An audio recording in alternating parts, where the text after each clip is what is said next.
বলা হয় শিয়াল কখনো তার পার্টনারকে ছাড়ে না। তাই প্রায় ৬০০ বছর ধরে মানুষ হয়ে ঘুরে বেড়াচ্ছে একটি নাইনটেল ফক্স, যে কিনা তার ভালোবাসার পুনর্জন্ম হওয়ার অপেক্ষা করছে। কিন্তু প্রশ্ন হলো, ৬০০ বছর আগে কি এমন হয়েছিল তার পার্টনারের সঙ্গে, যার কারণে সেই নাইনটেল ফক্স তার গড়ের ক্ষমতা ছেড়ে ৬০০ বছর ধরে পৃথিবীতে ঘুরে বেড়াচ্ছে। এমনই এক কোরিয়ান ফ্যান্টাসি ড্রামা যার নাম টেল অফ দ্য নাইনটেলস। তো আর কোনো কথা না বলে শুরু করা যাক আজকের ড্রামা এক্সপ্লেনেশন। তো শুরুতেই আমাদের একটি নোট দেখানো হয়, যেখানে বলা হয় কোনো শিয়ালের বয়স যদি ১০০ বছরের বেশি হয় তাহলে সে যে কোনো মানুষের রূপ ধারণ করতে পারে, আর যদি তার বয়স ১০০০ বছরের বেশি হয় তাহলে সে কয়েক মাইল দূরের জিনিস দেখতে পায় এবং তার ক্ষমতা কয়েকশো গুণ বেড়ে যায়। এরপর আমাদের ১৯৯৯ সাল দেখানো হয়, যেখানে একটি পরিবার গাড়ি করে কোথাও যাচ্ছিল।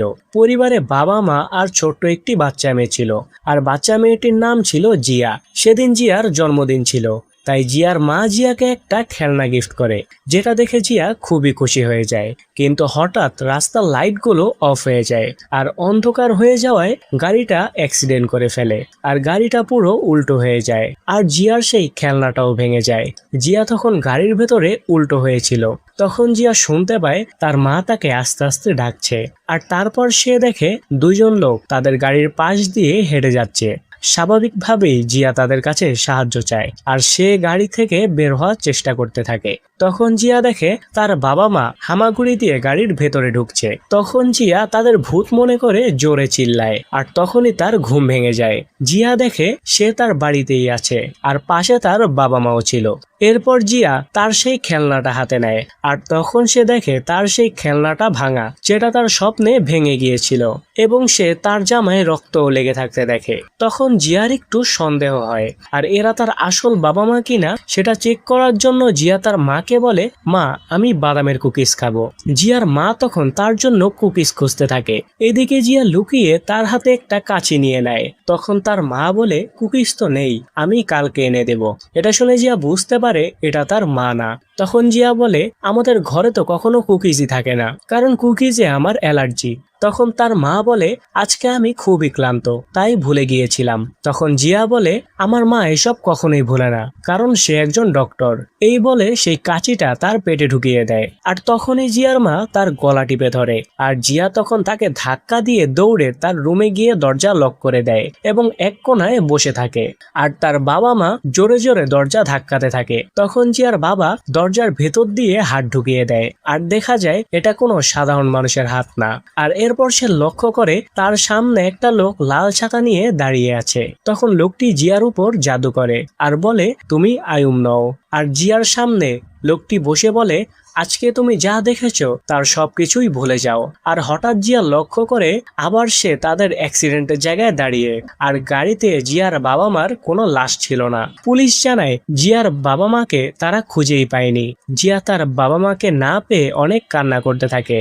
আর এরপর কেটে যায় ২১ বছর, আর আমরা সেই লাল ছাতাওয়ালা লোকটাকে দেখতে পাই। লোকটির নাম ছিল লিও। লিও সকালে ঘুম থেকে উঠে গোসল করে, আর এরপর সেই লাল ছাতা নিয়ে বেরিয়ে যায়। বাহিরে রোদের মধ্যেও বৃষ্টি হচ্ছিল। তখন আশেপাশের মানুষ বলাবলি করে, এই সময় এরকম ওয়েদার হওয়ার তো কোনো কথাই না। তখন লিও বলে, আজকে হয়তো শিয়ালের বিয়ে হচ্ছে, তাই এরকম ওয়েদার। এরপর লিও একটি মেয়ের বিয়েতে যায়, আর যেই মেয়ের বিয়ে হচ্ছিল তার কাছে গিয়ে লিও বলে, আমাকে তো ইনভাইট করলে না। তখন পাশে থাকা মেয়েরা বলে, এটা কি তোমার এক্স বয়ফ্রেন্ড? আমাদের সাথে পরিচয় করিয়ে দাও। তখন মেয়েটা তাদের যেতে বলে, আর লিওকে বলে, তুমি এখানে? লিও বলে, তুমি তোমার নাম ও পরিচয় চেঞ্জ করলে আমি তোমাকে খুঁজে পাবো না। আসলে এই মেয়েটা কোনো সাধারণ মেয়ে ছিল না, সে একটি শেয়াল ছিল, যে কিনা মানুষদের মেরে তাদের লিভার খেয়ে নিত। তাই লিও তাকে এখানে মারতে এসেছে। এরপর আমরা সেই ছোট্ট জিয়াকে দেখতে পাই, যে কিনা একজন প্রডিউসার, আর সে এমন একটা জিনিসের উপর লেখালেখি করছে যেটা কোনো মানুষ না, অন্য কোনো প্রাণীও মানুষ হতে পারে। আর জিয়াও এই বিয়ের ইনভাইট পেয়েছিল। এদিকে লিও সেই মেয়েটিকে মারার জন্য তার সাথে ফাইট করতে থাকে, আর ফাইটের এক পর্যায়ে লিও মেয়েটাকে মেরে দেয়, আর মেয়েটা ছাই হয়ে বাতাসে মিলিয়ে যায়। আর লিও তার সুপার পাওয়ার দিয়ে এখানে যা কিছু হয়েছে তা সবাইকে ভুলিয়ে দেয়। তখন সবাই এটা মনে করতে থাকে কোনে হয়তো তার বয়ফ্রেন্ডের সাথে পালিয়েছে। তারা সবাই এটাই বলাবলি করছিল। এসব ঘটনা জিয়া সেখানে গিয়ে দেখতে পায়, আর সে লিওকেও সেখানে দেখতে পায়। লিওকে দেখে তার একটু চেনা চেনা লাগে, কিন্তু লিও সেখান থেকে চলে যায়। সেখানে গিয়ে জিয়া অস্বাভাবিক কিছু লক্ষ্য করে। সে তখন বুঝতে পারে এখানে নিশ্চয়ই কোনো সমস্যা হয়েছে, কারণ সবাই বলাবলি করছিল কোনে নাকি তার বয়ফ্রেন্ডের সাথে পালিয়েছে, কিন্তু তার জামা তো ফ্লোরে পড়ে আছে। তাহলে কোনে কি পরে বেরোলো? আর কোনের ড্রেসটা ছেঁড়া ছিল। জিয়া সেই ড্রেসে রক্ত দেখতে পায়। তখন জিয়া তার বন্ধুকে সিসিটিভি ফুটেজ চেক করতে বলে, আর সেখানে জিয়া কিছু চুল পায়। সেই চুলটা নিয়ে জিয়া এক ফরেনসিক ল্যাবে যায়। আর এই ছেলেটির নাম ছিল শিবু। শিবু বলে এটা লাল শিয়ালের চুল। তখন জিয়া বলে লাল শিয়াল তো পৃথিবী থেকে বিলুপ্ত হয়ে গেছে, তাহলে এই লোম কোথা থেকে আসলো? এবং তাকে জিয়া অনেক প্রশ্ন করতে থাকে, কিন্তু শিবু জিয়াকে এসব বিষয়ে কোনো সঠিক উত্তর না দিয়ে তাকে সেখান থেকে পাঠিয়ে দেয়।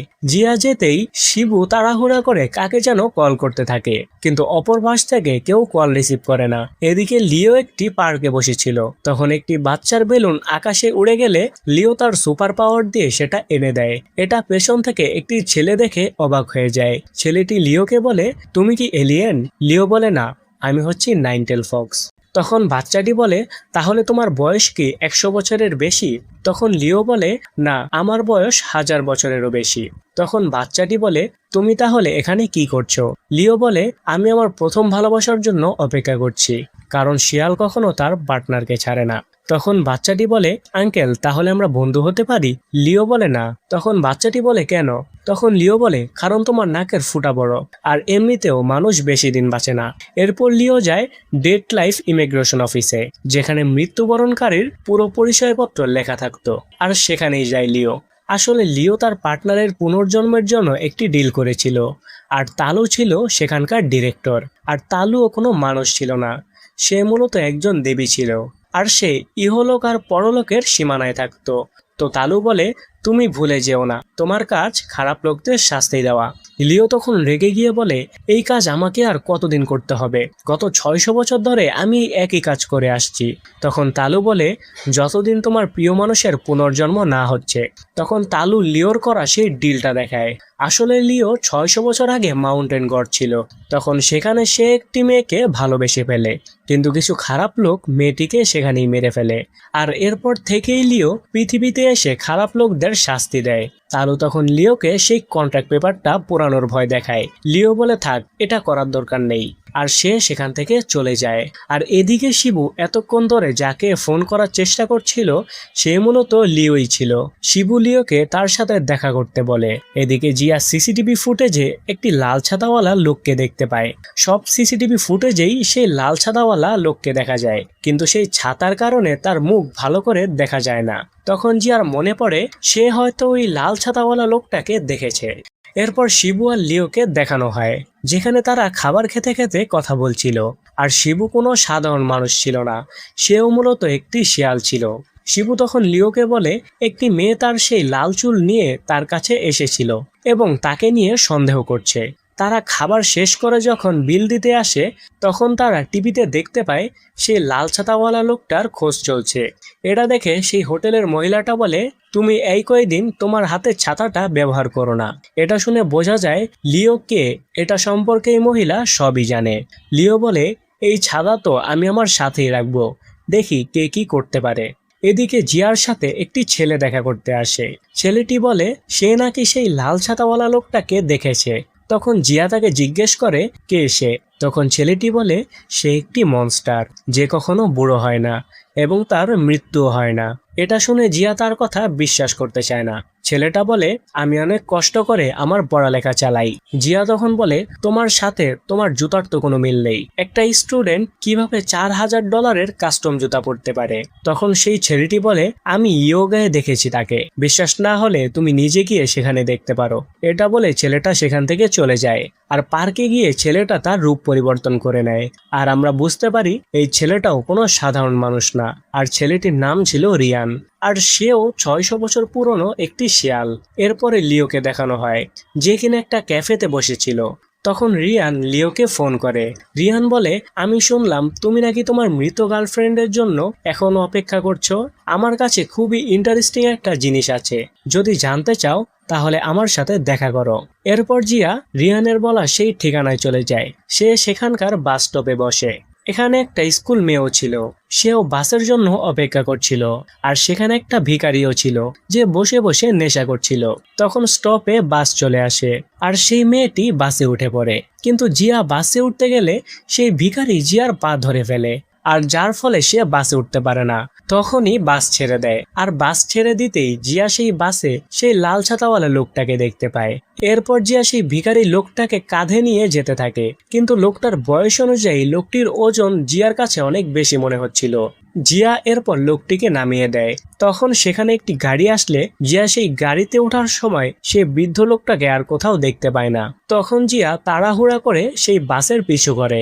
সেখানে গিয়ে জিয়া দেখতে পায় সেই বাসটা অ্যাক্সিডেন্ট করে ফেলেছে। আর এটাই হলো সেই জায়গা যেখানে 21 বছর আগে তাদের অ্যাক্সিডেন্ট হয়েছিল। সে বাসটির ভেতরে ঢুকে দেখে সেই মেয়েটি বাদে বাসের সবাই মারা গেছে, আর সেই লাল ছাতাওয়ালা লোকটাও সেখানে নেই।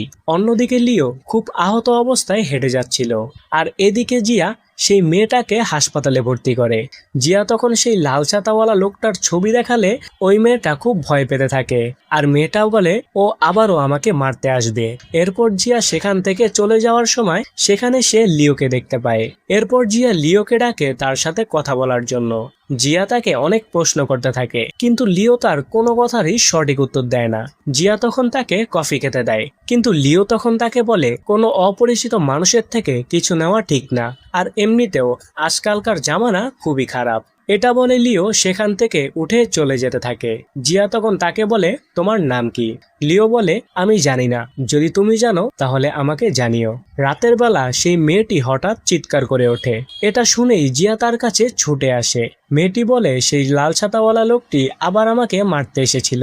এরপর জিয়া সেই মেয়েটিকে নিয়ে তার বাড়িতে চলে আসে। এদিকে লিও হসপিটালে আবার আসে, কিন্তু সে ওই মেয়েটাকে কোথাও দেখতে পায় না। তখন নার্স তাকে একটি চিঠি দেয়। এটা দেখে লিও হাসপাতাল থেকে বের হয়ে যায়। এদিকে জিয়া মেয়েটাকে বলে, সেদিন বাসে তোমার সাথে কি হয়েছিল? মেয়েটি বলে, বাস যখন যাচ্ছিল তখন হঠাৎ বাস অন্ধকার হয়ে যায়। তখন সেই ছাতাওয়ালা লোকটা সবাইকে মেরে দেয়। কিন্তু সত্য ছিল যে এই মেয়েটাও কোনো সাধারণ মানুষ না, সেও একটি শেয়াল। আর মেয়েটি বাসের সবাইকে মেরে ফেলেছিল, আর বাসে লিও ও তার মধ্যে ফাইট হয়। কিন্তু জিয়া এসব কিছুই জানতো না, কারণ মেয়েটি তাকে এসব সত্য কথা বলে না। তখন জিয়া মেয়েটিকে সান্ত্বনা দিতে থাকে, আর জিয়া টেবিলের গ্লাসটা ফেলে দেয়, আর কাচের টুকরো হাতে নিয়ে মেয়েটির গলায় ধরে আর বলে, তুমি কে? তোমার বাড়ি তো অন্যদিকে ছিল, তুমি এত রাতে ওইদিকে কোথায় যাচ্ছিলে? আর বাসের সবাই মারা গেল, কিন্তু তোমার কিছুই হয়নি। তখন মেয়েটি তার আসল রূপ পরিবর্তন করে ফেলে, আর এই মেয়েটি মূলত রিয়ান ছিল। তখন জিয়া বলে, তাহলে ওই মেয়েটা কোথায়? তখন রিয়ান বলে, আমি তাকে খেয়ে নিয়েছি। এটা শুনে জিয়া তার হাতের কাচের টুকরোটা তার শরীরে ঢুকিয়ে দেয়, কিন্তু এতে তার কিছুই হয় না। রিয়ান বলে, এতে আমার কিছুই হবে না। তখন জিয়া বলে, আমি তো শুধু তোমার আসল রূপ বের করার জন্য এমনটা করেছি। তখনই লিও জানালা ভেঙে এসে বলে, আমি না তোমাকে বলেছি আমি তোমার সাথে দেখা করব না? আসলে জিয়া সেই কাগজে লিখেছিল, তুমি যাকে খুঁজছো আমি তাকে আমার বাসায় নিয়ে যাচ্ছি। এরপর লিও আর রিয়ানের মধ্যে ফাইট শুরু হয়। লিও রিয়ানকে তার ছোট ভাই বলে, আসলে তারা দুইজন ভাই ছিল। আর জিয়া তার পুরো বাসায় সিসিটিভি ক্যামেরা লাগিয়ে রেখেছিল, আর তাদের দুজনের মারামারি সেই ক্যামেরায় রেকর্ড হচ্ছিল। এরপর রিয়ান লিওর সাথে না পেরে বলে, তুমি যদি 1 মাসের মধ্যে ওই মেয়েটাকে না পাও তাহলে আমি এই মেয়েটাকে মেরে ফেলবো। এটা বলে সে তার গাড়ি করে চলে যায়। এরপর জিয়া লিওকে বলে, তুমি আসলে কে?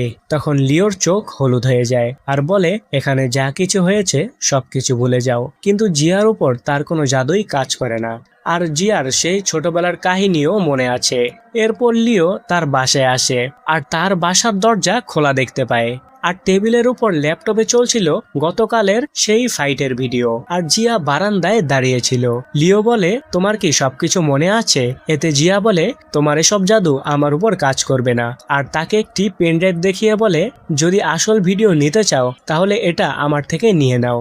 লিও যখনই তার কাছে যায় তখনই জিয়া পেছন দিয়ে পড়ে যায়, আর জিয়াকে বাঁচাতে লিও লাফ দেয়। আর তাকে বাঁচিয়ে নেয়। জিয়া তখন বলে, তুমি কোনো মানুষ হতেই পারো না, আর আমি এত বছর তোমাকেই খুঁজছিলাম। আর এটা বলে জিয়া তাকে একটা ইনজেকশন দিয়ে দেয়, আর লিও সেখানেই অজ্ঞান হয়ে যায়। আর এখানেই শেষ হয় আজকের এপিসোড। যদি ভিডিওটা ভালো লাগে তাহলে পরের পার্টের জন্য বেশি বেশি কমেন্ট করো। দেখা হবে পরের ভিডিওতে। আল্লাহ হাফেজ।